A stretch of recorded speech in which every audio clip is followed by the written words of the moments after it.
இந்திய ஓவிய கலைகள் பல மறக்கப்பட்டு இருக்கும் இந்நிலையில் இக்கலைகளுக்கு உயிரூட்டும் வண்ணம் கோவையில் உள்ள அனே ஆர்ட் அகாடமி இந்திய ஓவிய கலைகளில் உலக சாதனை படைத்துள்ளது. கடந்த வெள்ளிக்கிழமை டிசம்பர் 15 இரவு 7 மணி முதல் இரவு 7:30 மணி வரை உலகெங்கும் உள்ள சுமார் 300 ஓவியர்கள் இணையத்தில் இணைந்து 30 வகையான இந்திய ஓவியங்களை 30 நிமிடங்களில் வரைந்தனர். இதில் 5 வயது முதல் 70 வயது வரை உள்ளவர்கள் கலந்து கொண்டனர்.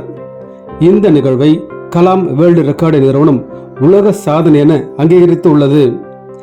அனே ஆர்ட் அகாடமி கடந்த 3 ஆண்டுகளாக இந்திய ஓவிய கலைகளை பயிற்சி அளித்து வருகிறது என்பது குறிப்பிடத்தக்கது.